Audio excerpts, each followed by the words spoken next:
TheWhoThatDaily.com. That's right, TheWhoThatDaily.com. Your one-stop shop for everything New Orleans Saints, New Orleans Pelicans, LSU Tigers, even the top flight boxing news. So if you're a Who Dat and you're looking for a place to stay up on your team, TheWhoThatDaily.com is your site. TheWhoThatDaily.com for the sport Who Dat in all of us. HomeBistro.com. Freshly prepared, home-delivered, restaurant-quality gourmet meals delivered straight to your home. Choose from over 50-plus gourmet meal options cooked by world-class chefs and delivered frozen, ready to eat within minutes and no commit. Welcome to the one-shop gourmet food delivery, specializing affordable options to eat right and feel great. 100% satisfaction guaranteed. Every ingredient is handpicked to the highest standard. And why you should buy from HomeBistro.com? Restaurant quality, made with natural ingredients, delivered right to your door. Overnight shopping is available. Diabetic, paleo, heart health, and vegetarian options to eat. Doing business since 1999. Courteous, knowledgeable, and professional support. Complete PCI compliant SSL security ordering, and great meals. Choose from some of my favorite dishes: the Mediterranean chicken with orange honey sauce, the charbroiled chicken romesco, or the grilled chicken breast with sweet and spicy vegetables. No matter what you choose, you can't lose with HomeBistro.com. Eat great, feel good, and save some money with HomeBistro.com. Hit the link in the description section below for more information.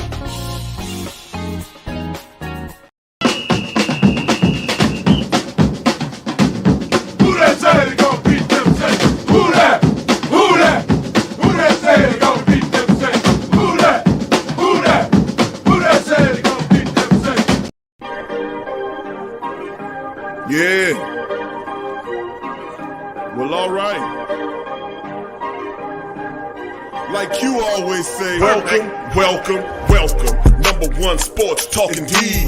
We ain't like the Falcons, we won't blow the lead. Look, all we talk is who that, who got cut and who back. Rookies and the vets, players you should look at. It's the sports coma, you don't wanna miss it. Got the pre-game, party, post-game statistics.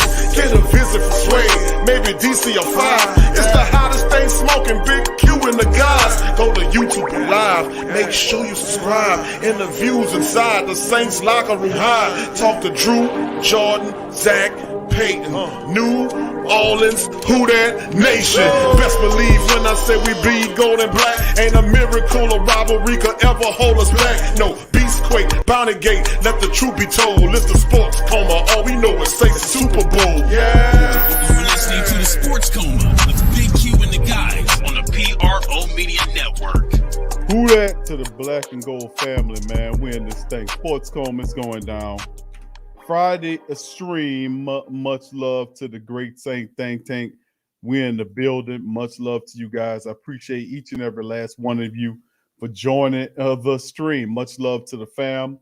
And like I've been saying for some time now, welcome, welcome, welcome. You're now rocking with the Sports Coma with Big Q and the guys, where we have intense, entertaining, educating, and enlightening sport talk from your favorite sports family. I'm Big Q, the host, chiming in on this episode of the Coma. Much love to the great Saint Think Tank and the entire Who Dat Nation. I salute you. The Black and Gold Nation, I salute you. Much love to the fam. And appreciate you guys for being in the stream. Much love, fam. So appreciate you. So with that being said, fam, much love to y'all. I appreciate you. Who that to everybody in the building. Brother Jerry, who that to you. Jasper, who that to you. JT, who that to you. Devin, who that to you as well. What's up, Clarence? Who that to you, fam? All right, he says we about to go on a big run after the bye. Mark my word. Thank you, Brother Clarence. Who that to you? Be kind. Who that to you? Josh Go 23. Who that to you? Gabriel Thomas. Who that to you? What's up, Andy, baby? Who that to the queen? All right, Shedrick. Who that to my dog Shedrick in the building? What's up, Wayne? Who that to you, fam? Appreciate you as well. Pelicans Nola. Who that to you? Appreciate you. Brother Will Dickerson in the building. Who that to you, fam? Kai the Great. Who that to you, Kai? Much love, fam. Appreciate you. Swag fan in the building. Who that to you? Vinicio is in the building. What's up, fam? Much love to you. Appreciate you being here. Who that? All right. Okula. Okula's in the building. Who that to you? Nolans 504. What's up, fam? Who that to you? Appreciate you. Brother Lavelle's in the building. Who that to you as well? All right. Lori, what's up, family? Much love to Lori. Who that to you? Much love to the Queens in the building. Kevin Conley, who that to you as well. All right, Lake Life, who that to you, fam? Appreciate you being here as well. Ja Williams, who that to you, fam? Much love to you. What's up, Randy? Who that to you, my brother? What's up, brother Kendall? Who that to you, fam? Appreciate you. Keldrick, who that to you, fam? Much love. Appreciate you as well. Much love to the Great Saint Think Tank. I appreciate every last one of y'all. Dr. Key, what's up, Dr. Key? Who that to you, my brother? Appreciate you, brother Derek. What's up, fam? Who that to you as well? Good to see y'all in the live stream. Please feel free, fam, to hit the like button as you're coming into the stream for tonight. We're going for a couple hours up until maybe right around 10 or so, and then we'll start rolling out. But in this episode, fam, we're going to cover some news, notes, and items.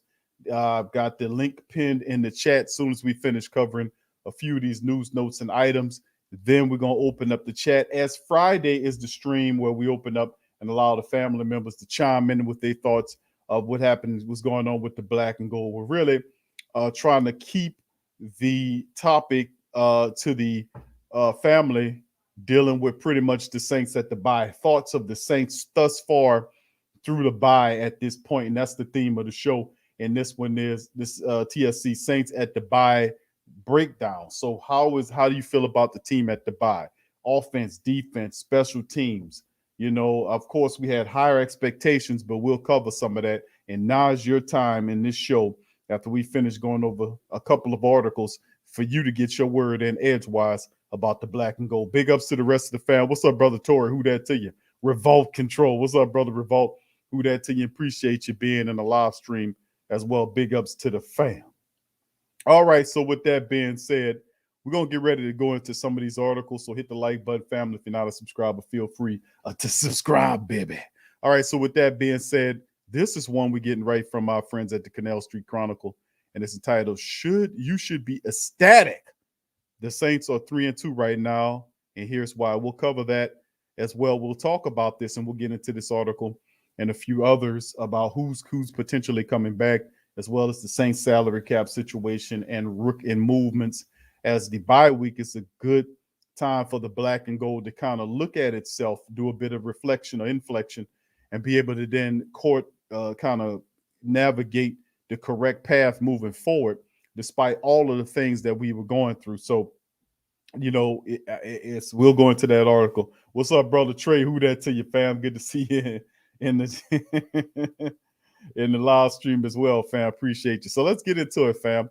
All right, you should be ecstatic. The Saints are 3-2 right now, according to Chris Donalds over at the Canal Street Chronicles, dropping the science.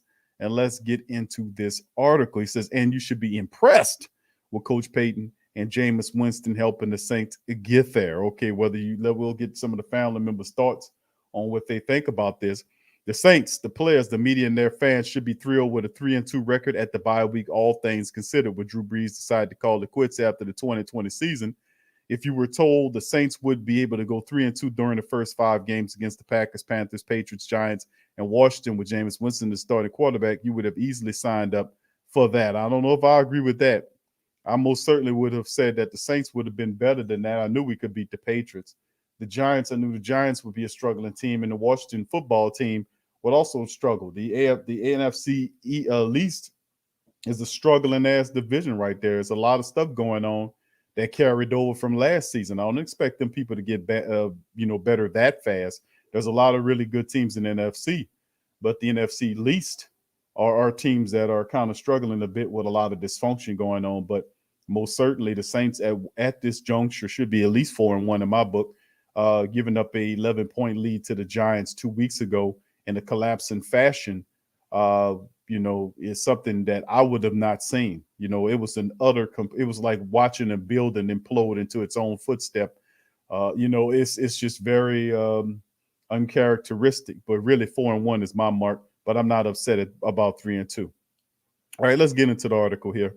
All right, so if I told you Saints would deal with the after effects of a Category 4 hurricane, have a preseason game canceled, be displaced during the final portion of the preseason, start off the regular season and play their first home game against the Green Bay Packers in the city of Jacksonville, you would have definitely signed up for a 3-2 record. If I then told you that in their second game, they would be without 8 assistant coaches due to C-19 issues, meaning 4th-round quarterback Ian Book would be responsible for managing on-field substitutions. 3-2 would be a blessing, but that's not even a half of it. The Saints' de facto number 1 wide receiver through first 5 games of the 21 season, Marquez Callaway, was so far down last year's depth chart that he was healthy and active for week 1 in 2020. The Saints have been without 2019 Offensive Player of the Year Michael Thomas for every game this season after starting the year on a physically unable to perform list. The Saints' number 2 wide receiver Traquan Smith has missed all 5 games of the 2021 season. Eric McCoy, who made the Pro Bowl Pro Football Writers Hall America's All Rookie Team in 2019, has missed 4 games due to injury. Laddie Daddy, the 2017 Defensive Rookie of the Year, tore a ligament in his thumb and has missed time. 3-time Pro Bowl left tackle Armstead has missed multiple games. First-round rookie Peyton Turner has missed multiple games. David Onyemata, the team's best interior defensive lineman, was suspended for 6 games of the season due to PEDs. The Pro Bowl kicker Will Lutz has yet to appear in a game this season after being placed on the IR. Pro Bowl linebacker Quan Alexander also placed on injury reserve, along with former first-round pick Marcus Davenport. The list goes on and on. And, of course, of the 2021 season, the Saints have been without the week 1 projected wide receiver 1, 2, left tackle, running back 2, kicker, defensive end 2, defensive end 3, defensive tackle 1, linebacker 2, cornerback 1 and 2. Beyond simply injuries, hurricanes, pandemics, and suspensions, as if it wasn't enough, the Saints have had even more issues that could otherwise cause distractions for a lesser caliber team. Drew Brees retired, assistant general manager Terry Fontenot left to become the general manager of the Atlanta Falcons. Tight ends coach Dan Campbell left to the head coach of the Lions. The Saints had to promote Ryan Nielsen to the position of assistant coach to keep him from joining LSU and basically saved his life, because look what they got going on down there. Maybe he would have been a coach if they did get rid of Coach O. The Saints dealt with a high publicized quarterback battle that went down to the wire. Battle my foot. Sean Payton publicly chastised Michael Thomas to the media for failing to undergo surgery earlier in the offseason. Laddie Daddy was arrested for possession of a stolen handgun. Deontay Harris was arrested for DUI, which he's yet to serve. Marcus Williams and the Saints were unable to reach a contract extension. With all that in mind, everything the Saints have gone through, if you were promised anything other than a winless record at the bye, you would think that it would be more than fair to be given a winning record. You should be ecstatic. New Orleans Saints have a lot going on right now, and definitely a lot of areas where they could improve. But when you consider everything the Saints have dealt with, or 5 games, and you think about the return of the injured suspension players, and you only get excited. If the Saints can win 3 of 5 with all this, what can they do when the storm has died down and they can just focus on playing football? The sky is the limit. So what do you guys think about this? By Donalds, who wrote the article and basically laid out everything that the Saints had going wrong during the thing. And I'm kind of hard on the black and go insofar as that's what it takes. If success was easy, then everybody would do it. There's a reason why there are only a certain amount of people who are successful in the world versus those who are not. And it's the same thing with wealth. If it was easy, then anybody would do it. If things that are worth anything comes with a certain level of resistance. And it's up to you to break through that resistance, and that's what it's all about. So when you climbing to get to the greatest things and gain to be the best that you can be, you're gonna meet a lot of resistance. Not, and that resistance in the forms of obstacles and things that go on. Good or successful people know how to adjust. And that's the buzzword here, adjustment. We know about injuries, we know about suspensions. What do? We get the right role players to come in there and play. We know about this. We are built a certain way to understand that teams are very rarely you're going to have a picture perfect season where people don't get injured, where you're not going to deal with loss of life or deal with something like that. That just simply don't exist. So, in life, if you're going to be successful, the best thing you can do is have the ability to adjust to whatever comes to you.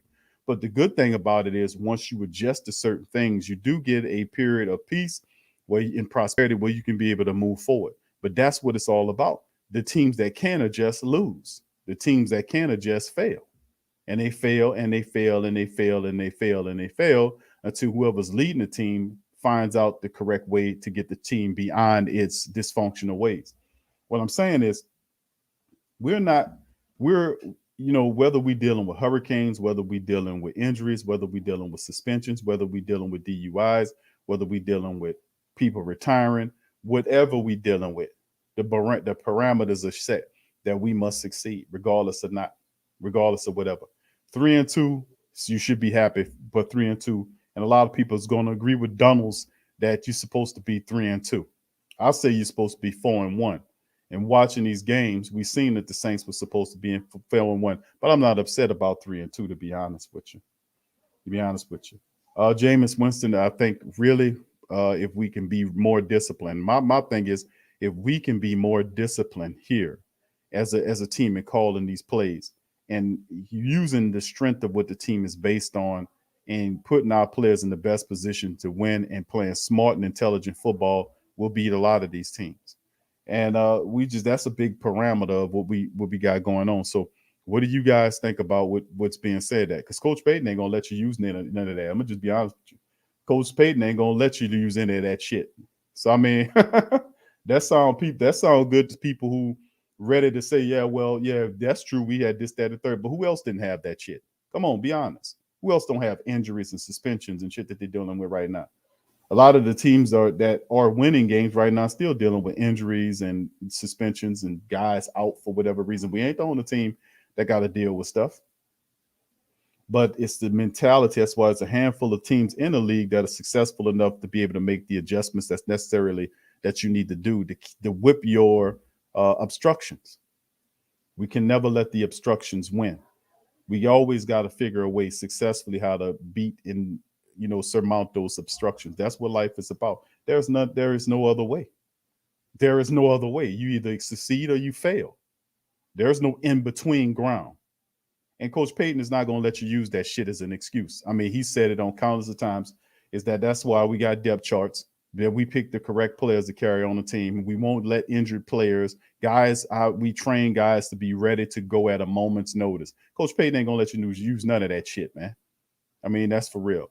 And if you read some of the most successful people in the world that really did it, that didn't steal it out of somebody else's pocket, like people that got it from the ground up, and not some bastard running some fund somewhere, stealing from grandma somewhere, stealing her pennies and whatnot.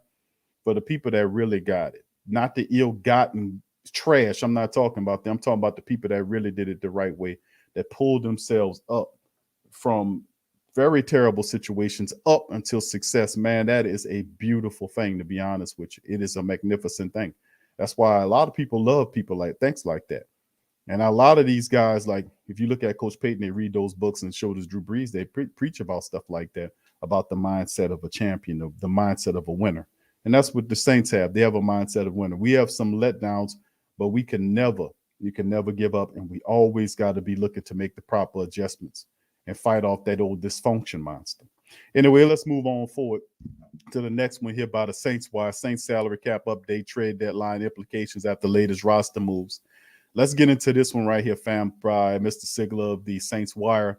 He dropping some signs. New Orleans Saints kicked off their bye week by filing a series of roster moves, releasing multiple players from the 53-man roster and practice squad while cycling in a couple of new additions. They paved the way for several starters to return from injuries in the next couple of weeks, but also carry some salary cap implications. How so? New Orleans was very, very tight to the cap before this. Now they're estimated to have $1.87 million in cap space by over the cap and $1.13 million by my favorite Sport Track, with the NFLPA listing at 1.3. That's not much to work with, but we need to remember cap relief is on the way as players get healthy. In-season salary cap accounting must consider all 53 players on the roster as well as the practice squad and injury reserve list. The Saints have $12.74 million tied up to players on injury reserve, with the largest cap hits committed to Marcus Davenport's $3.28 million, Will Lutz's $2.96 million, Tre'Quan Smith's $1.43 million, and Nick Vanette's $1.3 million. Another $10.1 million goes to Michael Thomas on the pup list, with the $5.33 million tied to Onyemata, who is suspended for the next couple of weeks. Every one of these players returned to the 53-man roster will push another player off of it, freeing up cap space a couple of $100,000 at a time. A few of them will return to the practice squad where cap hits are minuscule. For example, Kenny Steele's cap number jumped from $238,000 to $661,000 after being promoted to the 53-man roster. Here's where things get interesting. NFL's trade deadline is Tuesday, November the 2nd. And if the Saints return to all of the players we're expecting from injuries and suspension, while bringing in a handful back to practice squad, they'll have close to $7 million in cap space at that time. That's enough to make a move or two if they're so inclined to. With 2 games to play before the deadline, after a week of self-scouting, the Saints should be able to have a good idea of where they can improve. In-season trades typically don't count for a player's remaining salary, for example, and this is purely a name draw out of a hat. If the Saints were to acquire, say, Odell Beckham at the trade deadline, they'd be on the hook for roughly $7.6 million in his remaining salary for the year, which could be restructured slightly to better fit underneath the cap. Now, the same mechanism applies to any other player they could trade for. New Orleans still has plenty of draft picks in the next few years, with a number of compensatory picks expected to be awarded in the spring. It's unclear how aggressively they'll be exploring a trade market, if at all. After having already made a trade for Bradley Roby early this season, but the salary cap shouldn't be a significant hurdle at the trade deadline. Let's circle back with a schedule of key dates to know moving forward. Remember, being eligible to return and being healthy and cleared to play are not the same thing. Good point there. October the 9th, Michael Thomas eligible to return from the PUP list. Okay, these are very important dates for the family members as well. Let's get this understood here. Okay, let's talk about this. Because these are some of the things a lot of the family members are asking for. The writer Sigler is going to lay out some real good dates so family members can kind of keep in their collective about what players and which players and all this kind of stuff could be eligible to come back. Michael Thomas is eligible to return from the PUP list on October the 19th. There you go. October the 27th, players eligible to return from the IR. October the 25th, Saints at Seattle Seahawks. October the 26th, David Onyemata eligible to return from suspension. October the 27th, Tony Jones Jr. eligible to return from the injury reserve. October the 31st, Saints versus the Bucks.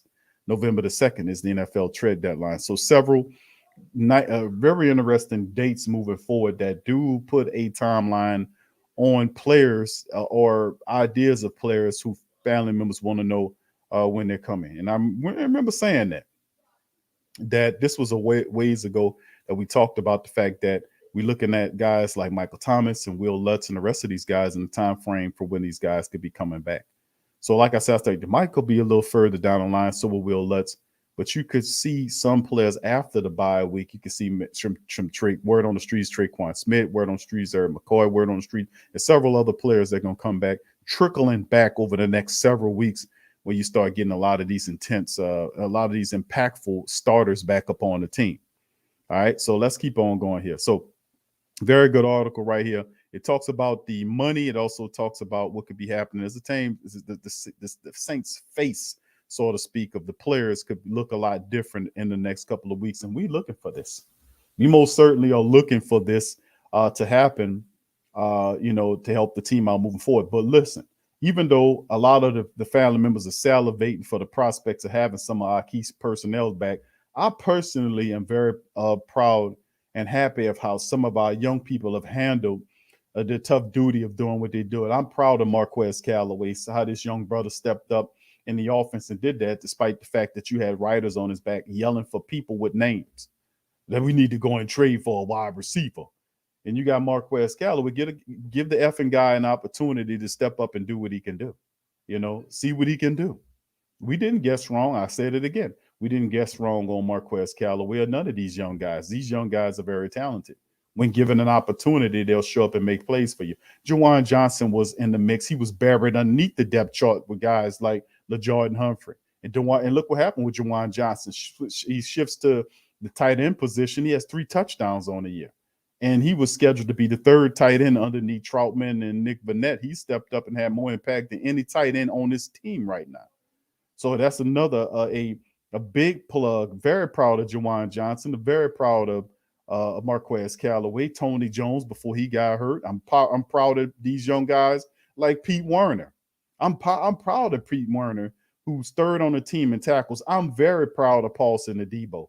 Very proud of Paulson Adebo. We were looking at Richard Sherman and all these old other people, and Paulson Adebo said, "Hey, hold on, me. Let y'all don't give up on me. Let me show y'all what I can do." Proud of Deontay Harris. Proud of Christian Ringo, even though the Saints released it, then brought him back. He played really well. Proud of all of these undrafted guys and these drafted guys too this year. The Peyton Turners, when he got an opportunity to get in there. Guys like Pete Werner, like I mentioned before. and several revitalized vets in the defensive backfield that have stepped up and played. Very proud of them. Proud of PJ Williams with multiple interceptions into the bye week. Very proud of PJ Williams. Proud of how Malcolm Jenkins has been playing. He's second on the team in tackles. He looks pretty good. So, like I said, I'm very proud of a lot of the Saints players that have stepped up and handled business, man. And they just handling the business, man. They handling the business. Thank you, Carlton. Appreciate you, brother Carlton, for your super chat, my friend. Much love to you. Yes, right. Yeah, you're right, Bobby. They should use him as a pass rusher. I've been saying that, bro, about them. Hopefully they'll get the message. They got the message when we kept telling them use the goddamn fullback. You come back the next game, the previous game, the Giants game, we were talking about why you running Kamara naked. Give him a fullback. Give him a fullback. I've been yelling that shit all season long and last year. What they do the following game, give him the fullback. The fullback was in there more times than I've ever than I've seen all damn season.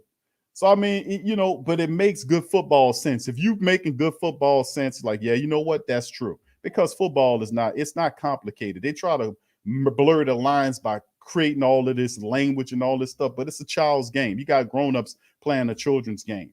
It's simple, and the fundamentals are the same. Learn, you got to know how to run the ball and stop the other team from running the ball, neutralizing them, and then one-dimensionalizing them, and then taking advantage of that. That's very simple. Whoever controls the line of scrimmage first is ultimately the person that's going to win the game. That's what it comes down to, a battle of will. If I can impose my will on your will, then you win. And that's indicative of all professional sports.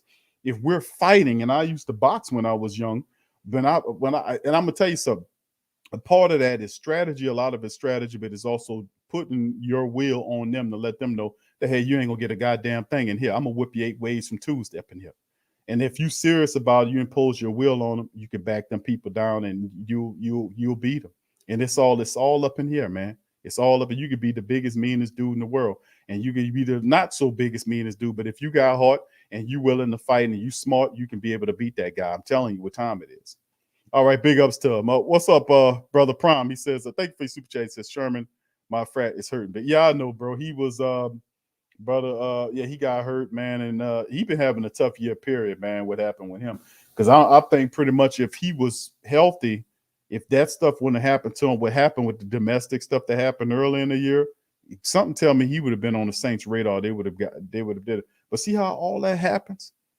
Like, we lose these guys. People say the sky is falling. Q, the sky. Say, nah, just hold on. Let's see what these guys could do over here. Let's just pump your brakes.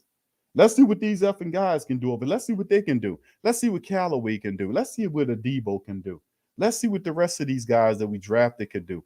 And a lot of these guys have stepped up and they've made us proud in the Who Dat Nation. I'm very proud of that, man. I ain't gonna lie to you. I'm proud of how these young brothers been playing out there, to keep it real with you, fam. I'm proud.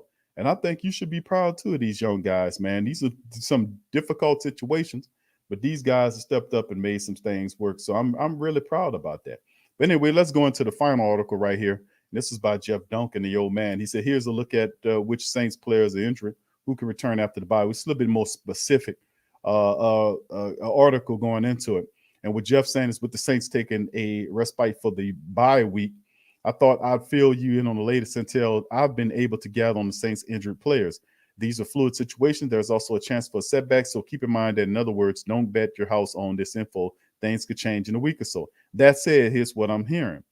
Of the injured players, the one closest to returning are tackle Teron Armstead, linebacker Quan Alexander, receiver Michael Thomas, and Traquan Smith. I would expect them to return to practice when the players report for duty next week. Now, you hear what Duncan say now. He also said, don't bet your house on this info. So take it with a grain of salt. The man is putting you out there and he's letting you know. So let's do it again. Let's say this is with Jeff Duncan. I said the word on the street with some of this. Let's hear what he's saying. He said, on the injured players, the closest to return to Armstead, Quan Alexander, which we talked about, receiver Michael Thomas, which I heard he was further along down before he actually plays. And then, of course, Traquan Smith, I knew he was supposed to come back. I would expect him to return to practice when the players report for duty next week. Their availability for Week 7 game in Seattle will likely be determined on how they respond physically to practice, but it sounds promising for each of them, okay? The return of Thomas or Smith comes at a good time because the status of Taysom Hill concussion and Deontay Harris hamstring is unknown. Both left the game against Washington in the first half and did not return. It sounds like Marcus Davenport, Tony Jones Jr., Will Lutz, and McCoy are going to need a little bit more time before they return. Let's see. That's a little different from when I was hearing. I heard that McCoy but don't Tony Jones, we know that. Davenport, we heard that it was supposed to be he a little closer than that, but we'll see. The signing of kicker Brian Johnson was an indicator that Lutz was still a few weeks away from getting back on the field. We talked about that. The situation is more definite with defensive tackle David Onyemata. His suspension lasts just one more game, so expect him to be back at the starting lineup for the Saints in big Week 8 showdown with the Buccaneers. So there's good news on the horizon for the Saints. Slowly but surely, they're starting to return to full strength. Our coverage won't be quite as robust this week because of the bye. Players and coaches are off, so this is a time for our coverage team to decompress a little bit and recharge our batteries for the long 12-week slog to the end of the season. So, to back off and decompress, decompress and take a break, says Mr. Duncan. That says the coma.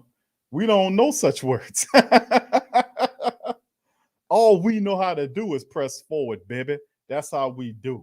That's all we know how to do. And because you know why? Ain't no decompressing from what you love. This ain't no damn job. This is what I do.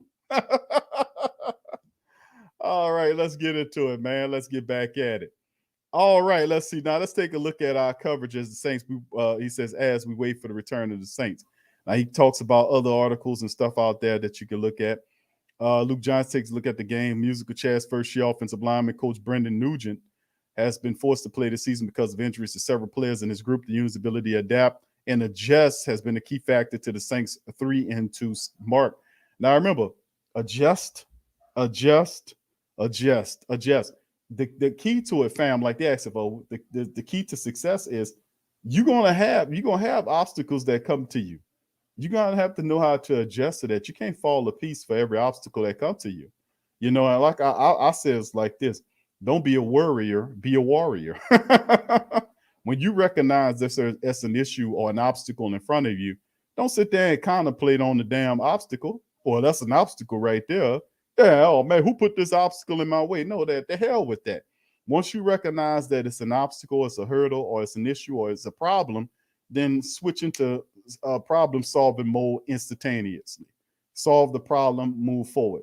Don't just sit there and sit up here and contemplate on and waste your brain power on just worrying about a problem. No, switch automatically into problem solving mode and get that up out of there. But anyway, adjusting is the key to success. You have to be able to adjust, adapt, and move forward and find the answer. And that's what the black and gold have been doing. All right, so Marshawn Lattimore was named the NFC Defensive Player of the Week for the first time in his career. On Wednesday, he had a career-high 6 passes defense against Washington star receiver Terry McLaurin.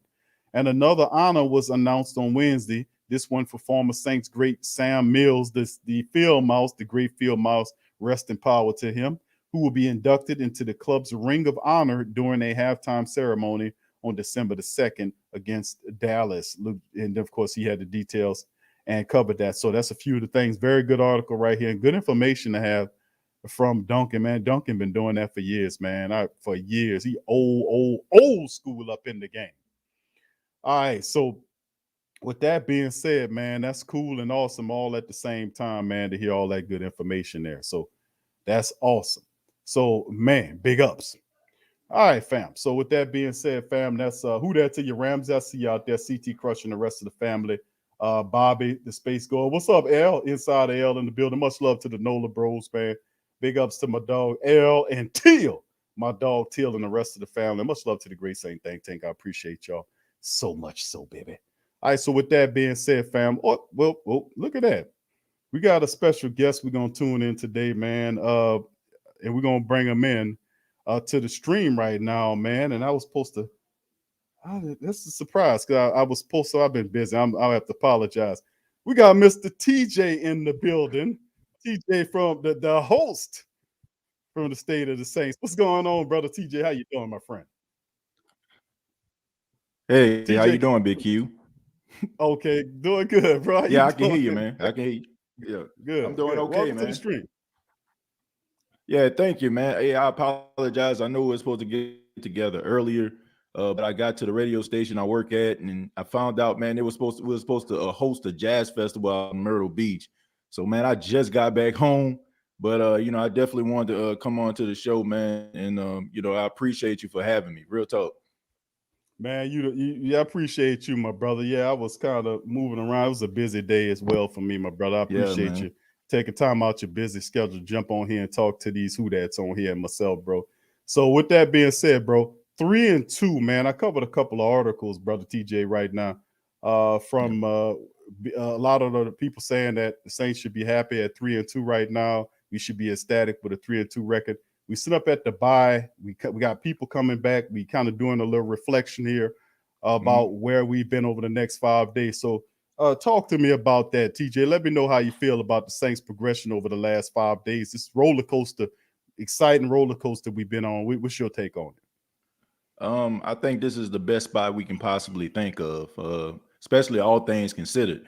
I was on 103.7 with my guy RP3 this morning, and I kind of alluded to it. And I said, if you play a game of Madden, right, and you take some of these important pieces that the Saints had and simulate the season, you're probably not going to make the playoffs, man. And if you simulate 5 games, you're probably going to win one of them. So for us to even be in this spot is, a testament to good coaching, a testament to the heart and the will of the players.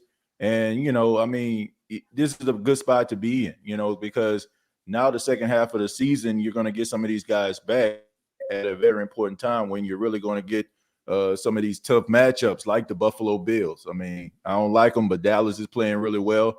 And so is, Tampa's only lost one game. So it's Right. good to get some of those guys back and, at this right time. And it's good for them to be 3-2.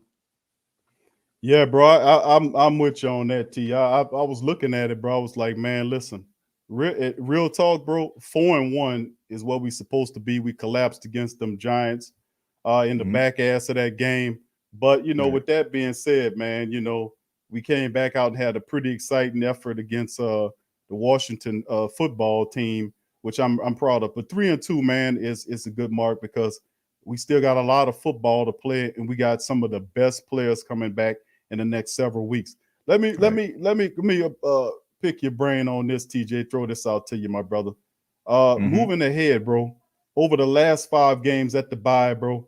Give me give me three. You can give me more, but at least three guys that you are really proud of. Heading, I guess you could see like some of your best. Give me three of your best and three of your worst players from the first 5 games for the black and gold, bro. Well, the top three that I would name, one would be Marshawn Lattimore. He's been playing outstanding. Definitely living up to his full potential. The second one is a person that nobody seems to be paying attention to, but he's just probably the most consistent, and that's Marcus Williams. Nobody's really saying anything about Marcus Williams, but the guy's like really good, and he's probably playing his best football this season. And probably the third, if I had to pick somebody, I mean, it had to be Demario Davis. I mean, Demario Davis Yeah, is Mr. Steady Eddie. You know what I'm saying? You don't really have to yeah. worry about him every single week to wonder if he's going to bring it or not. He's not in that conversation. Like, I wonder where he's at. I mean, you can talk about that game versus Carolina, but I mean, you're dealing with Christian McCaffrey. There's not too many linebackers, good, elite, or even average, that he's not going to give fits to. But those are the Yep. three guys that just stand out to me. Probably a dark horse would be Paulson Adebo. I think that Mm-hmm. all things considered, him being opposite of Marshawn Lattimore, know he's going to get the majority of those passes being thrown his way. He bounced back last week versus the football team after a tough performance against the Giants.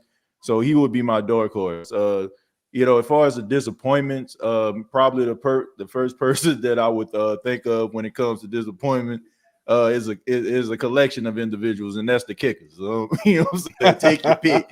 You know what I'm saying? Rojas. You can pick Cody Parkey when he was here.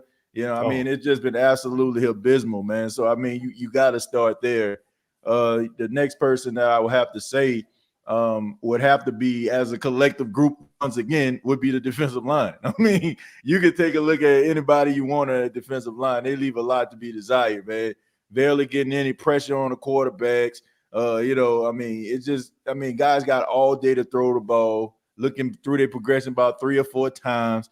So as a group, you know what I'm saying? Like you can take anybody. For anybody on that line, you can put them in that category. And finally, probably would be Zach Bond would be the last one, because, Zach Bond, we thought that, the expectations were extremely high, especially when we seen that first game versus the Baltimore Ravens in preseason, and he was flying all over the field, and you was hearing all these good different reports about how good he was and how good he was doing. And then they played Carolina, and he looked like Stephon Anthony out there, a guy who can tackle but can't cover with a bed sheet. So those are the guys right there, and those are 3 guys that I feel like are doing good. And I know it's kind of a cheat. I cheated a little bit, but I mean that front four of the New Orleans Saints have got to get better. I mean, they've been very disappointed. Yeah, bro. You know what? I've been hearing a lot of some of the family members be bringing that they really upset with Cam Jordan. Cam, to this point, bro, 5 games in, doesn't have a sack right now. I've heard family members come in here and say, trade Cam Jordan. Let's get away from him. Get up. Like, man, come on now. Let's stop all that right now. Cam will bust one of them 4 sack games and get right back up in this thing. We still got a couple of games against Atlanta. Y'all know he eat their whole damn offensive line, sack Ryan all over the place, bro. So he get back that fast. But let me ask you this, T. You got talk to me about Jameis Winston, bro. How you feel about Jameis Winston and his progress through the 5 weeks, bro? What's your grade on Jameis? If I give him a grade, I have to say a B-. Okay. I think people grade Jameis a little bit too hard.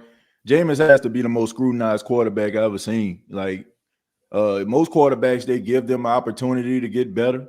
Jameis gets critiqued every pass he throws, whether it's a good pass or a bad pass. Right. And I think people aren't paying attention to how complex the Saints' offensive scheme is. There's a lot of guys who still don't know the offensive concepts and been with this team for I don't know how long. That is one of the main reasons why I tell people when they say, oh, the Saints need to go out here and get another wide receiver. I tell them how hard that actually is, man, because, if you play football, man, different personnel groups, right? You know what I'm saying?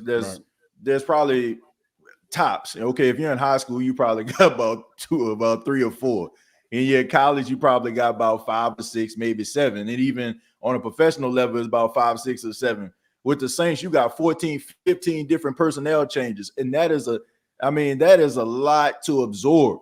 So for him to come in and have, at this particular time, 13 total touchdowns, 3 interceptions, you have to say, man, he's doing a relatively good job. I mean, he's always going to be behind the 8 ball because who he is replacing.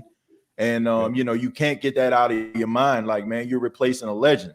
So, a curb is going to be, they're not going to grade him on a curb because they expect for him to play at the level or even better than the level of what Drew Brees played. But it's going to take some time. And I just think all things considered, him not really knowing the playbook, I have to give him a B- because, some of the passes he throw, you have to wonder what was he thinking. But for the most part, he definitely gives the Saints something we haven't seen in a long time, and that's excitement when it comes to throwing the ball down the field. So just on that alone, I give him a B. I give him a B-.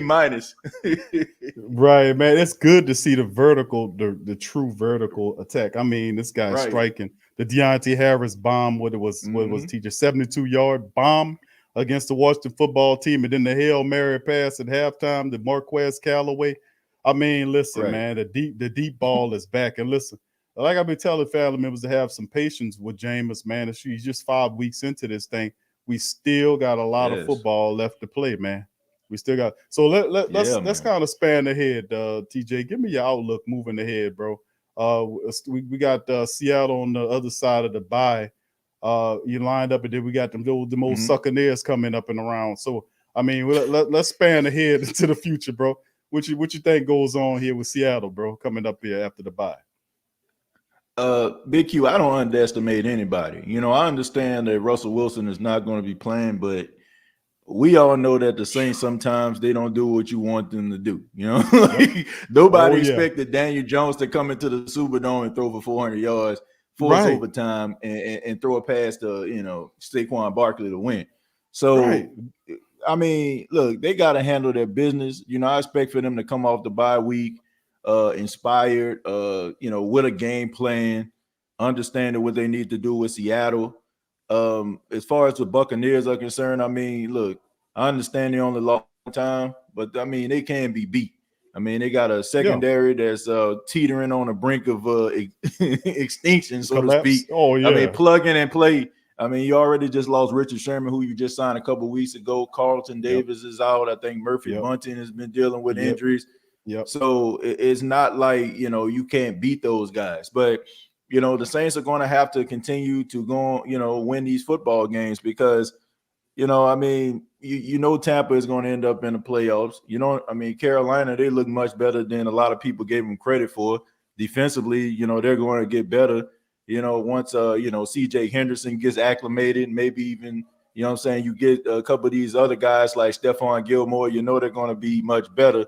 So the way I look at it, the Saints are going to have to continue to find ways to win these football games. But the best thing about it, Big Q, is even when the New Orleans Saints were behind the 8-ball, very limited at certain positions, a lot of unproven guys, they still found ways to win. So you have to be optimistic as a Saints fan when those other guys come back that are extremely important to the success of this team.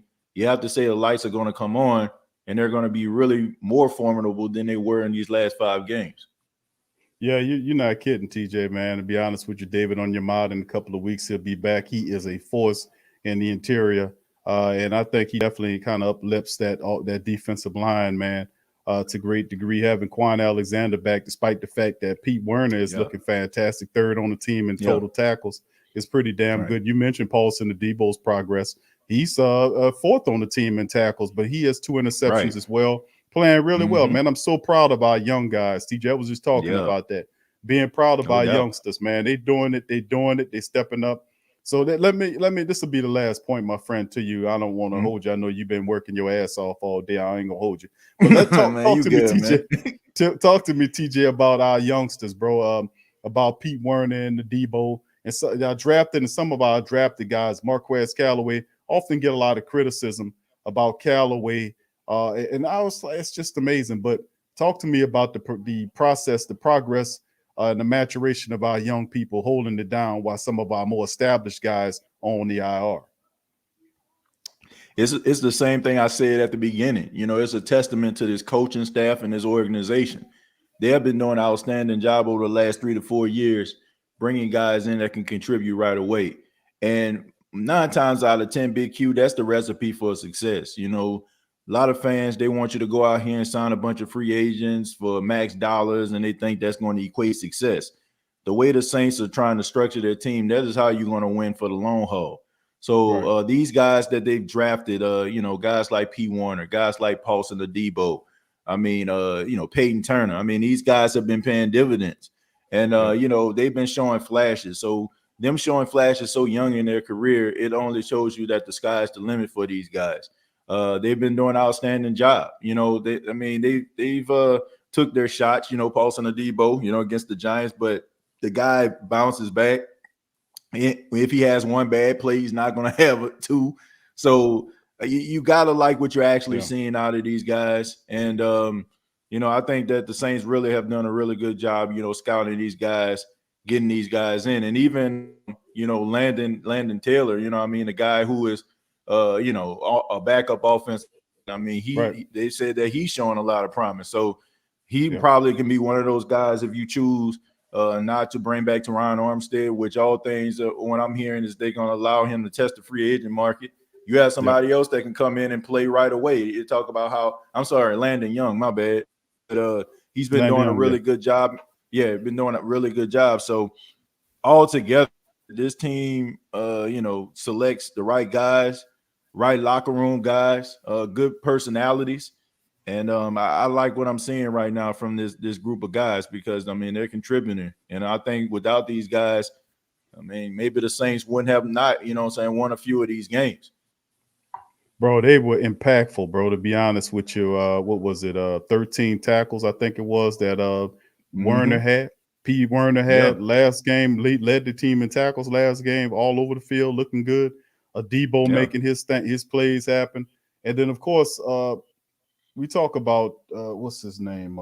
Goodness, I just had. Oh yeah, but let me ask you this, TJ, because I've been thinking about this. I'm like, listen, once Paulson Adebo got his hands on that starting cornerback position opposite of Laddie Daddy, I knew something. I was like, man, once he gets that position, he ain't gonna turn it loose. The Saints gave up draft capital to bring Bradley Roby in here, and boy, he is a dime back right now. He's sitting on the thing, and I'm thinking to myself, man. The Saints made the move to get Bradley Roby, man.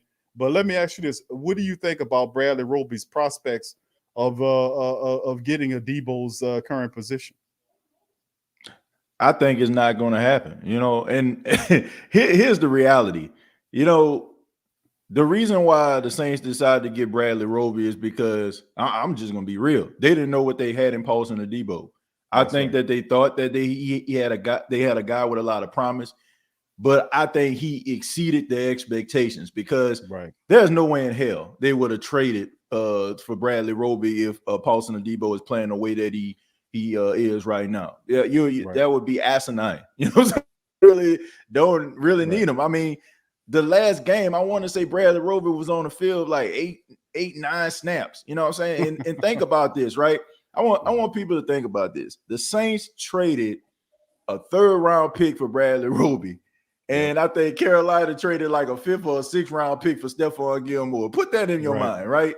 Stephon Gilmore a couple of years ago was Defensive Player of the Year, right? And you have a guy that you traded a 3rd round pick for sitting on the sidelines. It's because Paulson Adebo has been playing so well. And I think that, you know, there's a place for him. I think that he is a good, you know, corner. You can play inside, outside. But it's a good problem to have, you know what I'm saying? Like, because cornerback is a position that guys get hurt, you know, quite consistently.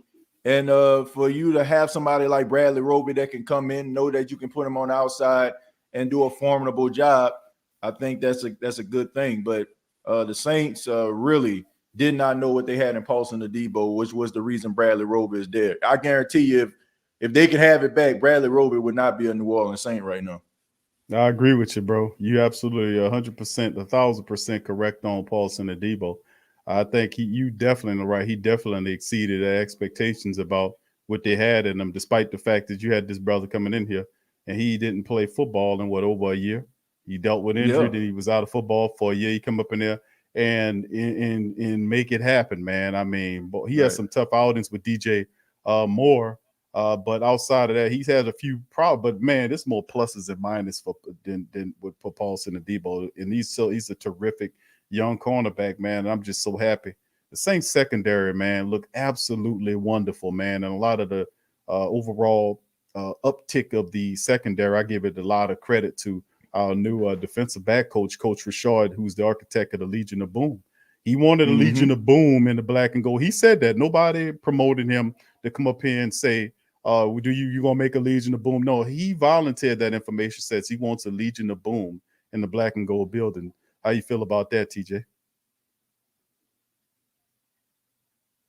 T, you still there? Oh yeah, Chris Richard is I'm still. Can you hear me? Okay. I got you. Yeah, I think that I think Chris Richard is a really good coach. I think the Saints are lucky to have a guy like this. I just cannot believe that a guy like this is still out here being a coordinator and not a head coach. Everywhere he's went, you can tell that he's been in a vicinity. I don't think it's a coincidence that the Saints secondary and the best they probably ever played, as far as I've seen. And he's around the facility. Look, I think that we have to give the secondary of the Saints even more credit because of what we talked about the defensive line. These guys aren't getting any pressure on the quarterback. I mean, I think one time Daniel Jones had 5.6 seconds to throw the football. That is insane. And you're asking these guys to guard wide receivers for 5 to 6 seconds and letting these quarterbacks read their progressions all, 3 and 4 times and before they deliver the football. So I want people to understand this, right? Think about this, right? So let's just say you're a coach, Big Q, and you're telling your player, I want you to you run 10 yards and then cut towards the Gatorade. You know what I'm saying? Like, so let's just say by the time you cut by that Gatorade, the ball is going to be there. Now, keep in mind, okay, you got the cornerback in front of you. He jamming your guy. He tries to cut in front of the Gatorade, but all of a sudden the quarterback still has the ball. So he's going to cut off his route and try to run and try to, you know what I'm saying, get open. So these are the type of things that these guys are guarding. They're actually guarding guys who break off their routes, and you're basically playing chicken run right now. You know what I'm saying? Because you're trying to stop them from catching the ball. So for these guys to be as formidable as they are, the fact that Marshawn Lattimore had 6 pass deflections last week, the fact that Paulson Adebo had a really good high PFF grade, you know, the fact that Marcus Williams, you know what I'm saying, is out there, you know, playing the middle of the field the way that he is, it just shows you how good this secondary is, because there's no pressure, really no sacks, and yet these guys are still holding it down at that secondary position. So, I mean, I have to say, man, all things considered, they're probably the best part of the defense. You know what I'm saying? Like, minus, you know what I'm saying, the way the linebackers been playing, but best part of the defense right now. Yeah, you're right, bro. And like I said about Rashard, you're absolutely right about him. He's a motivator of people, and you can see how he had TJ. You should have known he was on something. He took Ken Crawley before you walking and gave him his confidence back. He got all those guys playing with confidence. That old handshake coordinator, PJ Williams, got him playing with confidence. Got all those guys playing with confidence, and they thinking they can do it all, brother. So I'm like, man, Coach Rashard, man, he's awesome, man. He's awesome. He should be, yeah, you're right. He should be a coordinator somewhere, because he's awesome, man. I love what he's doing with the Saints secondary, man. He's doing a terrific job, and we kind of foresee that. So I'm really happy about the fact that I think a lot that the Saints secondary, and I agree with you, TJ, that it is the strongest of the units, playing better than the Saints defensive line. The linebackers are playing well, but that secondary, man, getting interceptions. Laddie Daddy, how he played Paulson Adebo. You mentioned marvelous Marcus Williams, and even Malcolm Jenkins to a great degree, who leads the team. He's second on the team in tackles, total tackles right now. So these guys, man, the PJ Williams with multiple interceptions. Tragic will have to. He's gonna keep saying that in the chat. To make mention that PJ Williams, that old handshake coordinator, got a couple of interceptions into it, and I got to give it to him. So, like I said, you're right. The secondary is playing some lights out football. I'm so proud. I'm just happy how the defense has stepped up this year, and really, we just need the rest of our some of our guys back, and we need to keep getting Jameis and Coach Payton together and making them keep on working together. TJ, let me ask you this, and then this will be my last question. Oh yeah, go ahead, bro. You want to respond to that? Yeah. I wanted to ask you, since we talking about the defense, I know you probably getting this here on the show, that people are talking about how the defense needs help from the offense. Now, you know all of the years that the offense has been carrying this defense. Now, what are your thoughts on that? I'm pretty sure people like, man, I mean, people have probably been telling you, man, Big Q, that the defense, I mean, offense needs to step up. So what are your thoughts on the defense being a catalyst of this team at this time? Bro, it's about time, man, because I said the same statement a while ago, TJ. I told the family members, I said, man, for years, the Saints offense carried the defense. For years. And then ultimately, like the last several seasons or so, you're seeing the defense start stepping up on that level and playing at that elite level. So I guess, you having the kind of the balancing of the scales. But really, I have to say that it's about time. The Saints have made some moves, really smart moves, depth-wise, and they have some really good pieces that fit what they're trying to do. We got to get that pass rush going. We definitely have to get that going. David Onyemata comes back. He'll help out with some of that. We get that Peyton Turner going. Davenport, ultimately, he got to get up off his tail and do some stuff here as well. So you're right. The defense has been it has been the most consistent unit of the two. But that's only simply because when you have a mixture of you got Coach Payton here, established coach in the NFL, and you got Jameis Winston here, first time coming back. He sat down here. They have to learn each other, trust each other. And I know they said in the press conference, I trust Jameis, and Coach Payton said, I trust Jameis, and Coach and James said, I trust Coach Payton. But he didn't. And TJ, you seen this in the last game against the Washington football team, bro. When Taysom got knocked out of there because of a dirty hit, Coach Payton and Jameis had to work together to get that win. And you can see several times Coach Payton was chastising Jameis about what he was doing on the field, what he was looking at. But they had to get on the same page to get that win in Washington.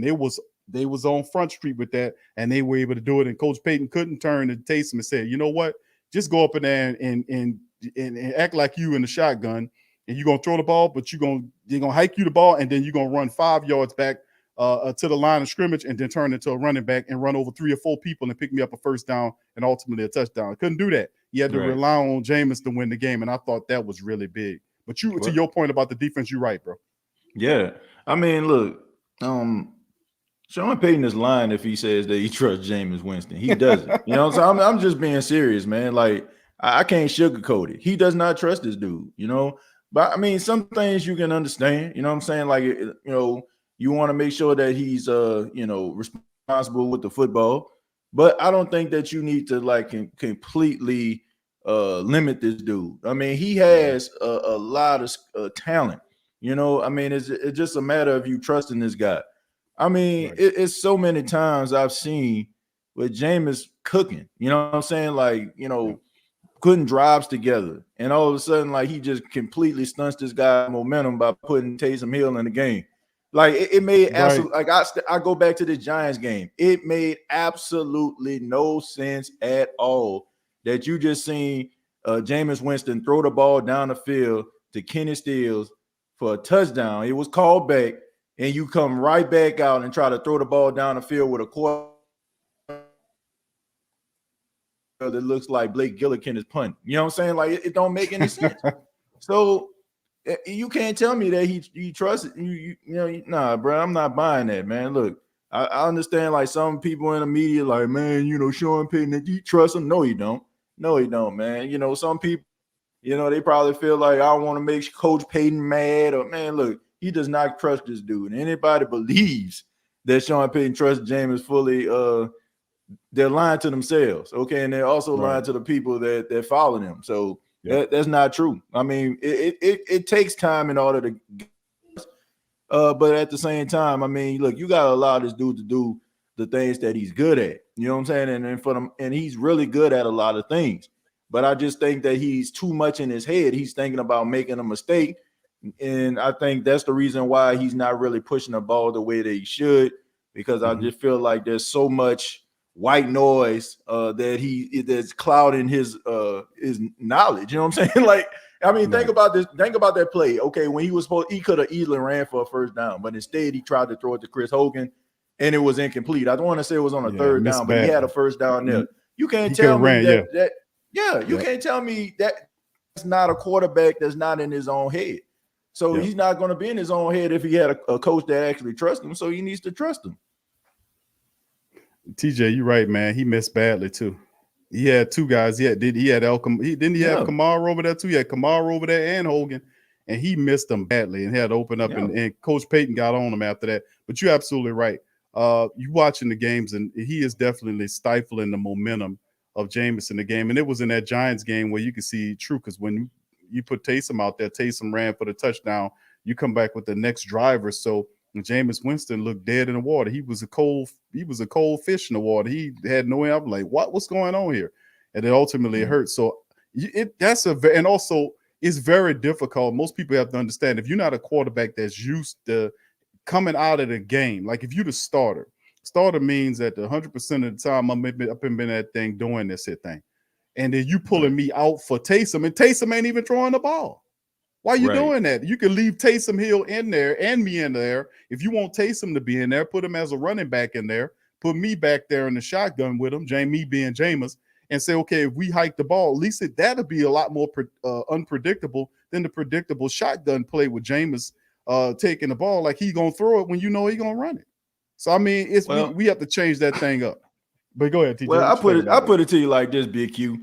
When Drew Brees was here and Drew Brees was limited throwing the ball down the field, look, I can completely understand you bringing Taysom for downfield shots because he had a stronger arm than Drew at that particular time. Yes. There's nothing. I want people to understand this. There is nothing at the quarterback position that Taysom can do better than Jameis Winston. I'm talking about, like, look, people talking about where he can run. Look, that's not required for a quarterback. Okay, Lamar Jackson, Murray, Michael Vick back in the day, those were like outliers. You know what I'm saying? Like guys running 4.3 and elusive like running backs. I think that kind of, psychs people's mind. When it comes to throwing the football, short throws, deep throws, Jameis is the guy. So he should never, ever, in my opinion, leave the field as a quarterback. Okay. If you want to put Taysom in, you know what I'm saying, to try to psych people up or whatever like that, fine.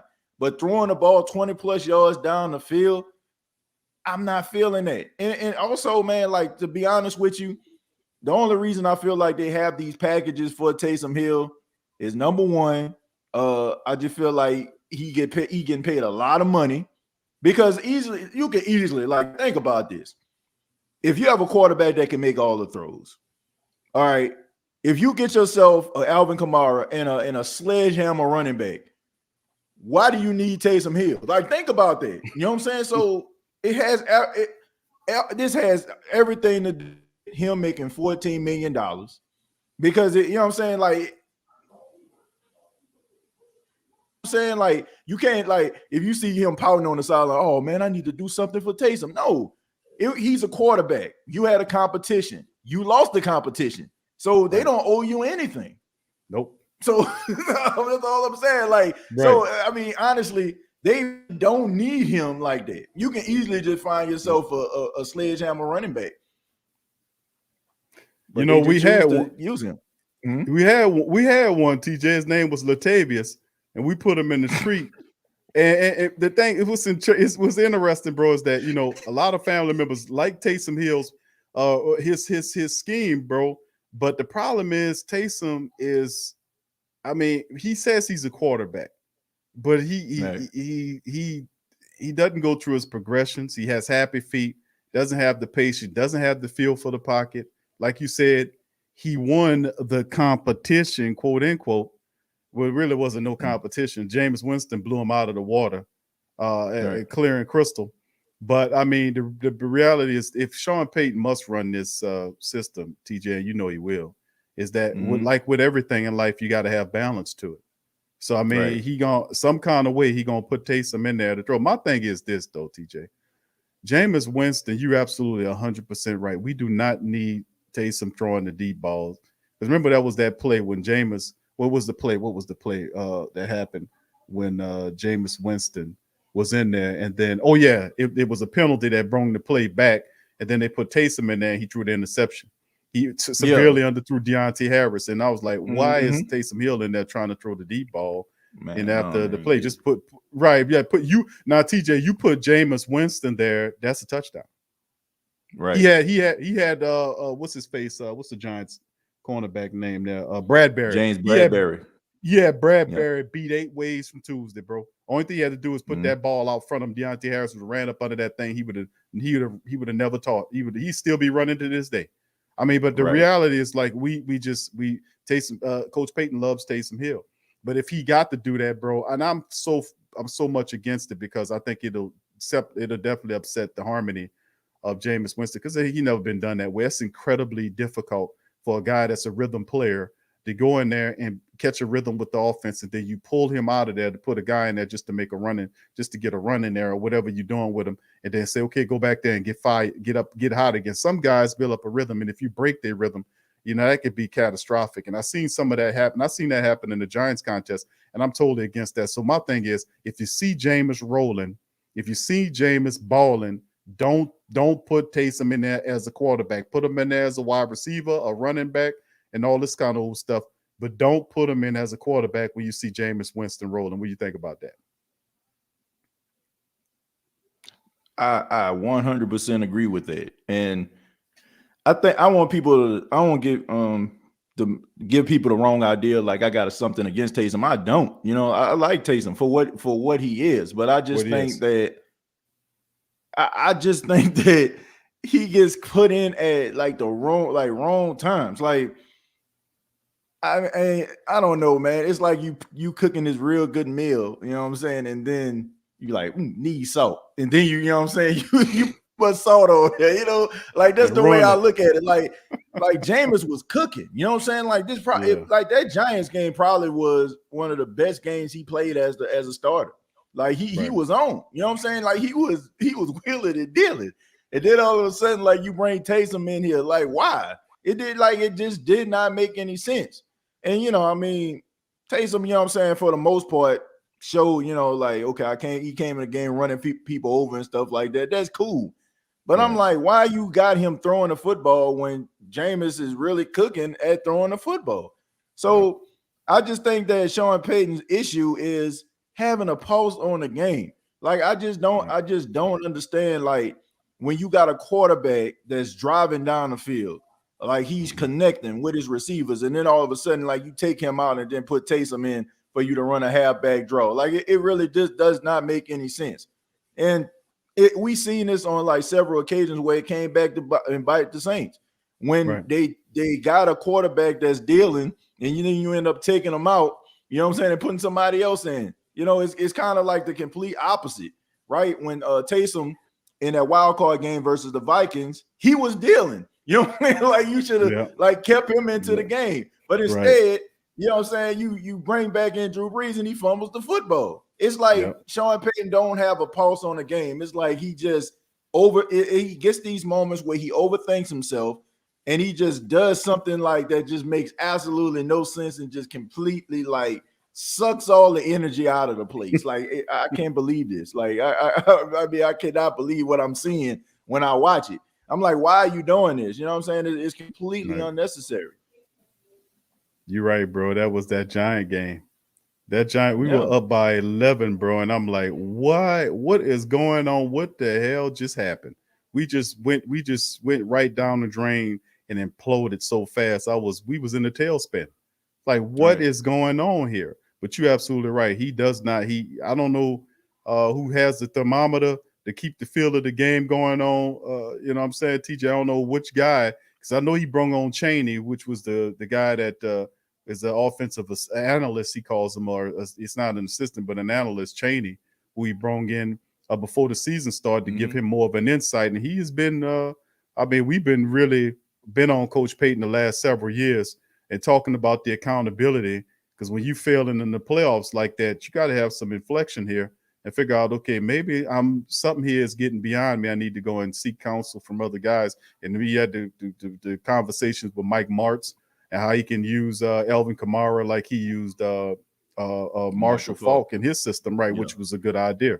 And Cheney, like I said, was here. And, of course, but that's a bit of plus. But you're absolutely right. Sometimes Coach Payton just gets I don't know the word. He just gets brain neutral when it comes down to stuff like that. Just start tripping over his own feet. I'm like, what kind of Three Stooges stuff is going on over here? But yeah, you're absolutely right, bro, on that. It's like running a football, right? Okay, you run a football 5 yards. Next one, 7 yards. Then you feel 8 yards, 10 yards. Then all of a sudden, here come a triple reverse. Like, what the hell are we doing? What are you doing? What are you doing? Like, I put it like this, okay, Big Q. The 49ers played the Green Bay Packers in the NFC Championship a couple of years ago, right? Jimmy Garoppolo threw the ball 10 times the entire game. Yeah. What did they do? They ran the football. They didn't care that, they didn't care Green Bay knew they was going to run the football. They didn't care. They like, we going to run this thing till you stop us. And they couldn't stop them. Why are you trying to reinvent the wheel here? If a team can't stop you, if you're passing the ball, throw the ball. If they can't stop the quarterback that's in the game, keep them in the game. If they can't stop the running back from running the football and getting 5 and 6 yards a pop, keep running that running back. That means that they're hot. You don't have to be doing no flea flickers and all these exotic plays. Like basically you're coaching against yourself. And that's my biggest issue with Sean Payton, man. When he coaches against himself, it's like, like what are you doing here, man? Like nobody cares. Like nobody cares that everybody in the building knows that Alvin Kamara about to get the football. If it's working, use it. Like flea flickers in the back pocket or something like that when you need a spark. But if you don't need a spark, man, need a flea flickers on the play sheet, man. You don't need it. You're right, bro. Absolutely. I agree, man. I'd be like, okay, the first series against the Washington football team, all the series of passes. I'm like, what's just run the ball? This team's not a very good run stuffing team. We can move the ball on them. They come back the second time around and have some work there. And of course, Coach Payton's so impatient at times to try to get to throwing the ball. Let's hit him with a couple of runs so we can hurry up and get this passing game going. I mean, it don't make no sense. Like you said, don't reinvent the wheel. Just run at them, because I consider the Saints a very good run, one of the elite running teams in the NFL. We run the ball. We had a very good offensive line. We can run that ball, and besides, we're gonna have to do that right now until Jameis Winston gets a firmer grasp on the Saints system. The running attack is fierce. Right. The defense is fierce. So I mean, that is a recipe which I think can actually work. But TJ, bro, right. You want to add on to that, bro? And that'll be the last thing. Yeah, the last thing I'll say is, you know why they came out the gate against Washington throwing the ball 3 times? It's because Sean Payton was answering questions all week long about, do you trust James? Do you trust James? Do you trust James? So I'm gonna show him I trust him by letting me throw the ball. That was to shut the hell up. That was to shut the hell up, please. You know what I'm saying? Like, okay, we're gonna start this game off with 3 passes, so y'all can stop asking me, do I trust this guy? But you can start it off with 3 passes. You can start off with 6 passes. You do not trust this dude with everything. You know what I'm saying? You don't trust this dude to go out there and execute the game plan, and it shows. You know what I'm saying? Like you look. I've been watching Jameis Winston. I don't know how long. I've been watching Jameis since he was in high school. You know what I'm saying? In that Florida State, like he is watered down. You know what I'm saying? Like, you know, it's you know, you can say is, you know, watering them down is a good thing. Look, man, you can't take away the things that make the guy special. Your job is to make sure that you utilize the strengths that he actually have, not turn him into one of the most conservative quarterbacks that ever lived.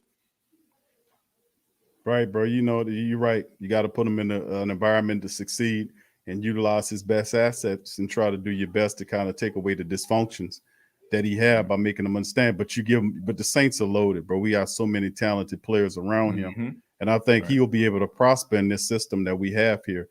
What do you think about TJ? One last one, bro. Have you ever had the family members to tell you that you're spoiled as a Saints person? How do you respond to that? If somebody tell you spoiled. I don't think I'm spoiled as a Saints fan, because look, I've been a Saints fan for a long time, as long as I can remember, man. Shouts out to my grandmother. Love the Saints still to this day.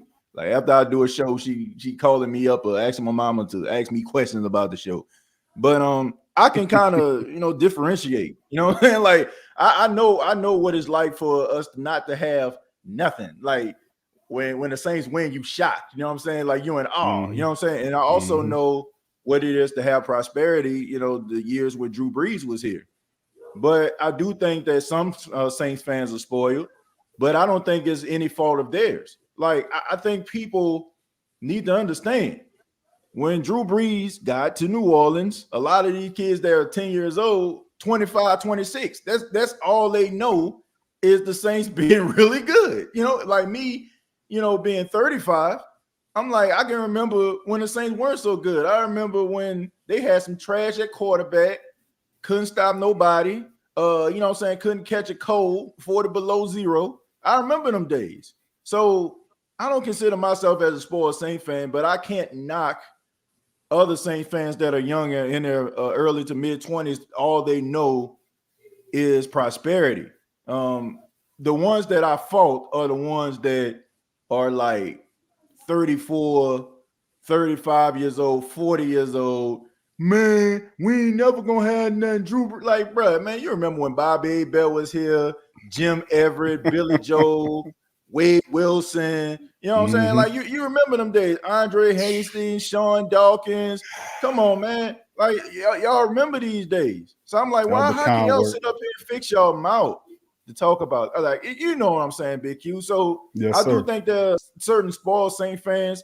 I don't knock the young Saints fans, because all they know is success. Like, it's almost like, how you know how it is, man. When you're young, your parents telling you, man, I got these bills, man. You know what I'm saying? Like, you don't know what they're talking about until you get older. You know what I'm saying? Like, you're like, okay, I understand what they're talking about. So it's hard for me to like judge a young kid that all they know is the success of the Saints.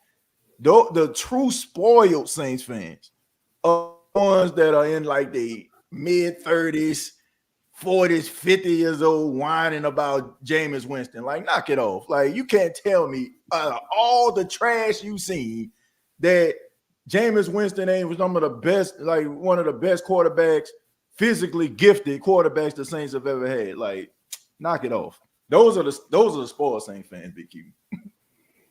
Yeah, bro. Listen, bro. We got. You're right. It's a mixture of both, and sometimes you gotta, sometimes we can be trapped in history to a degree where it prevents us to see the present for the future. And I mean, the only thing is that's what history is so important for. You learn from it, and it helps shape in the present to the future, makes it a lot better. I think the Saints are one of those franchises. They are one of those franchises that took a lot of bad stuff. And yeah, you're right. And Slim putting it in the chat as well. He's saying is showing all the names, Jim Forcade and Steve Walsh and all these other guys, and swagman bags over your head and all this kind of old stuff with the ants. Yeah, they don't know nothing about, a lot of people don't know nothing about that. But yeah, sometimes that's that's very traumatizing to a lot of people. But listen, we took a lot of that bad stuff, bro, and we turned it good and had a lot of success. So that is definitely a plus. Yeah, and also, okay, I look at it like this. Young fans can be spoiled. Older fans are more desperate than spoiled. Like, it's like how you alluded to. They know so much failure, right? Some of them know so much failure that anything that is average, you know what I'm saying, even below average, compare that to what it used to be, and they like, well, it's not what it used to be. We winning now. And I do think that it makes them, when they watch shows like ours, when we're critiquing a team, it makes them upset because they like, how can y'all talk about, I remember back in the day? But it's about holding teams accountable. You know what I'm saying? Like, yes, sir. Prosperity, you know what I'm saying? Prosperity comes with a price, right? Yes. You know what I'm saying? Yes. It's like having a really good meal, right? You know what I'm saying? Like, you go back, you know what I'm saying? You eat at one restaurant, get you a really good meal. You want to go back to that restaurant, you want that same meal. You want a good meal, you know what I'm saying? Because the last time you were there, you was telling everybody how good it was. You put a Yelp review up there. That is how it is, you know what I'm saying? So older fans are a little bit desperate because I guess, they know how bad it was. And also, you know what I'm saying, like I said, younger people, they're spoiled because all they know is success. But older people, they a little bit more tolerable, and that kind of makes them annoying. You know what I'm saying? Like, it kind of makes them annoying because it's like, bruh, man, you don't have to settle for less. You know what I'm saying? It's okay for you to question what's going on here, especially since you see this coach is a really good coach. You see that this is a really good team.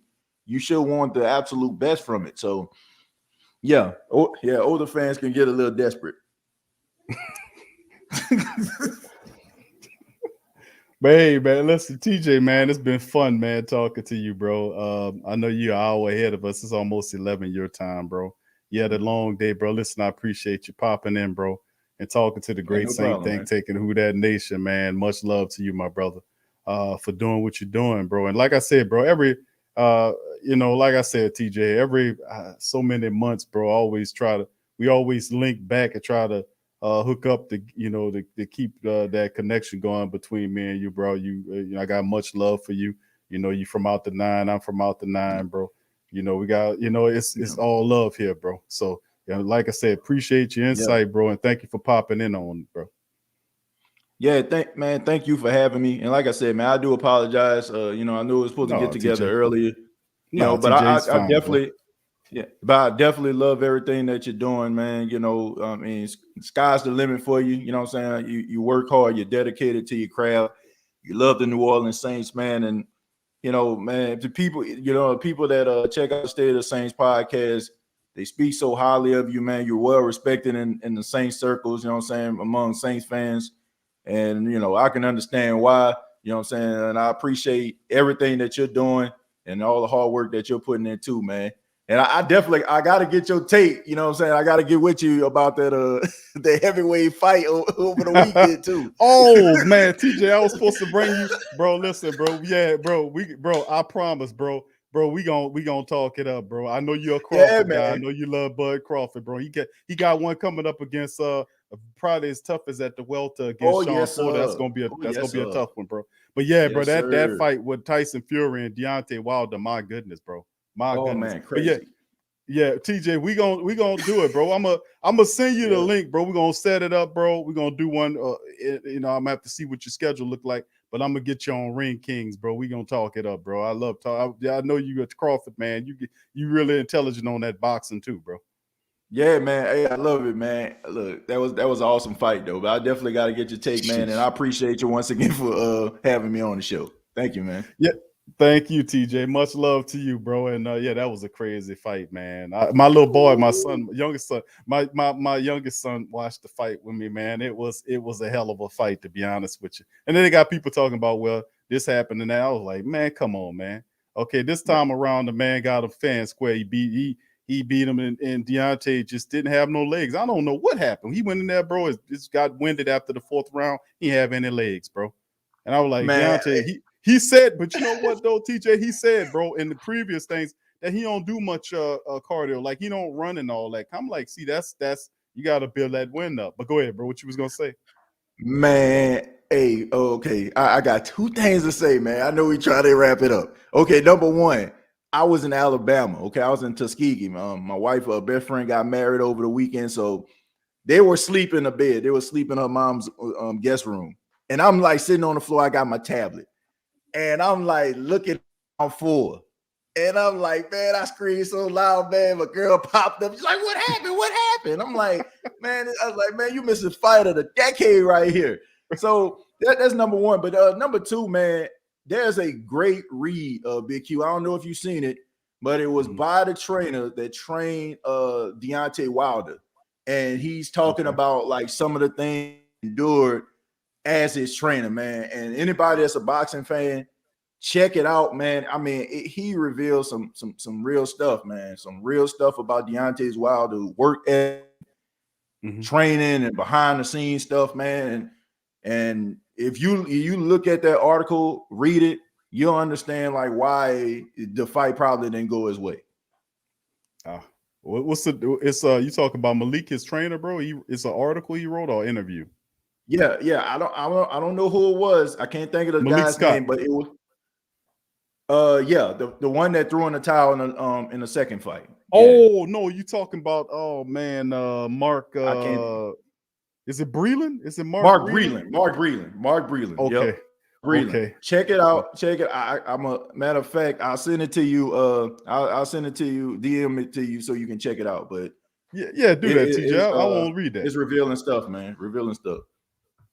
Yeah, he kiboshed that man. Roy man saved his life, man, because he would have been he'd have been brain dead. He was bleeding from the ears in that last the second fight.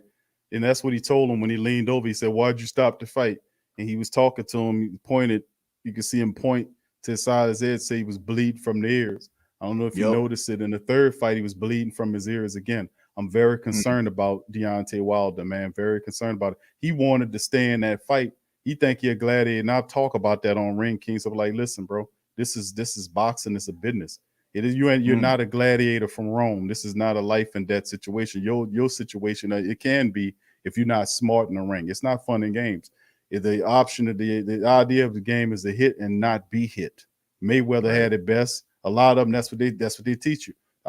You have to hit and not get hit. And Deontay Wilder is not good at slipping jabs. He's a 6'7" person. He's big old guy, basketball player looking guy. And Tyson Fury is just a big guy and just leaning on him and putting pressure on him. And I'm like, Deontay just ran out of juice after the fourth round. And boy, when he ran out of juice, it took a lot of power off his punches. But he looked good early on. But man, he got winded real fast. But yeah, I'm gonna check out that Breland, man, because Breland was talking about Deontay don't like to run. And that could have helped him in this fight if he was out there jogging and running. It could have gave him some win, where he could have stepped there against Tyson Fury, because Tyson Fury wasn't winding out. He was actually pacing himself pretty well for a big guy in that fight. So I mean, it was actually I loved it. It was awesome. It was a classic. It was a classic, TJ, no doubt about it. So yeah, we go real talk, bro. But yeah, me and you, we got to get. I got to get you on that Ring Kings, bro, because I know Bud coming up. He got one with Paul. They got several really good fights coming up too. Soon. Man. But yeah, we got to get on that, bro. But look, TJ, man, much love to you, bro. I appreciate you. I respect you. I love you. I appreciate what you got going on, bro. You working hard too, doing what you're doing. You're a family man, bro. You're doing it the right way. And you going to the moon, you're going to the stars, baby. Much love to you. Thank you. Man, much love to you too, Big Q. Good luck and all the success in the world to you too, my friend. Thank you, my brother. Who that to you, and I'll be in touch with you. All right, who that? Who that? That's my dog, TJ, man. Appreciate that, brother, man. Awesome, brother.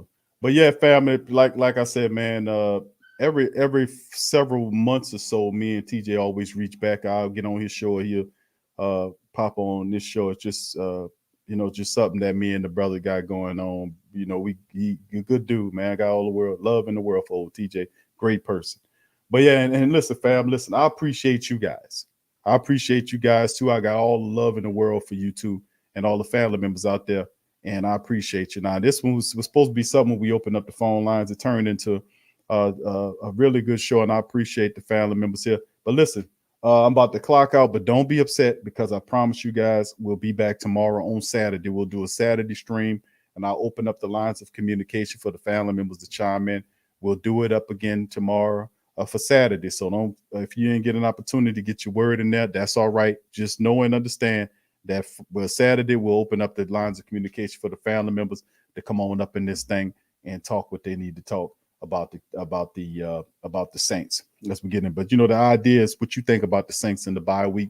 How do you grade them? And then of course, coming out of the bye week, we got Seattle on the other side of that thing. What do you think about our prospects, about them and into the future? You got Seattle, then Tampa Bay, and all these other squads. So we'll get your thoughts on our Saturday. Our special Saturday stream will be in the building as well. So like I said, family, I appreciate y'all for being here. Please feel free to hit the like button. If you didn't hit the like button, hit the hell out that like button.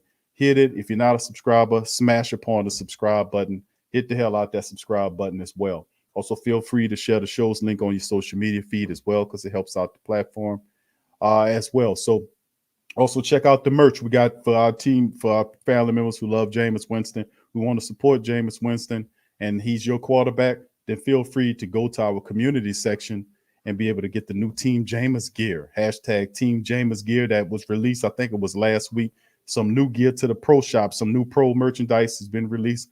Team Jameis gear, baby. That's right. Not just shirts and stuff like that. It's not just not no unisex shirt. Well, the ladies or the fellas. Where no. No, the fellas got their own shirt and the ladies got their own shirt. Really good, high quality caliber shirts that's out there. Might cost a little bit more, but listen, it's really good material out there. And it's not just t-shirts and stuff like that. It's other merchandise, dices, coffee cups and mugs and all kind of stuff, man. It really is. It's too much for me to even make a mention of. But if you want to see it, go to the community section of our stream and then boom, hit that link.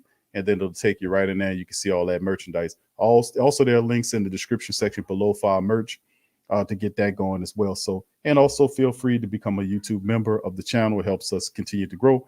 And the Pro Media Network at patreon.com/Pro Media Network. We'll be doing another On Cue with Big Q for our Patreon family members coming up real soon. I'll be going over what Brother Kareem Abdul-Jabbar was saying about players and what Kyrie Irving was recently saying, what Wiggins was saying, and a few other people. And then we'll play that, get those brothers' thoughts, and then we'll come at it from a historical standpoint as well, and why people feel the way they do, to the contrary to what is being pushed. I'm gonna provide that backdrop on Cue with Big Q as well, and just a brief note about the WhoDatDaily.com. We'll be doing broadcasts from the WhoDatDaily.com coming up real soon, so y'all be looking out for that as well. For the TSC Unleashes, we'll be jumping off real soon. I was supposed to do it a month ago, but I got several other projects that's ahead. I'm working on the book.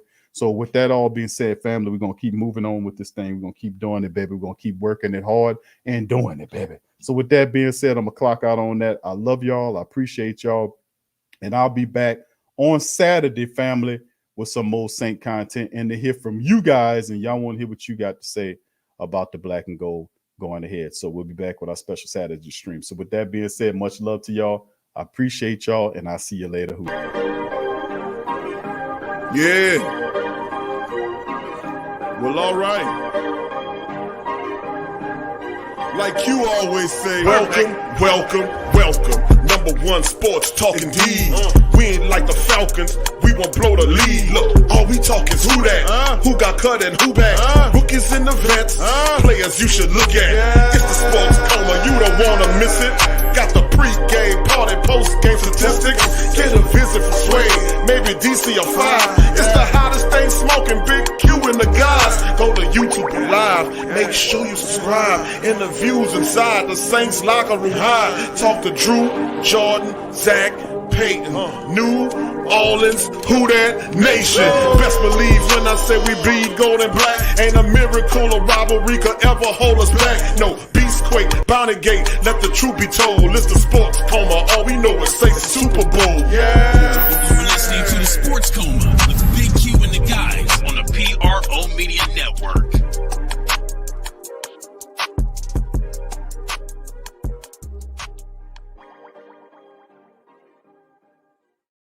TheWhoThatDaily.com. That's right, TheWhoThatDaily.com. Your one-stop shop for everything New Orleans Saints, New Orleans Pelicans, LSU Tigers, even the top flight boxing news. So if you're a Who That and you're looking for a place to stay up on your team, TheWhoThatDaily.com is your site. TheWhoThatDaily.com for the sport Who That in all of us.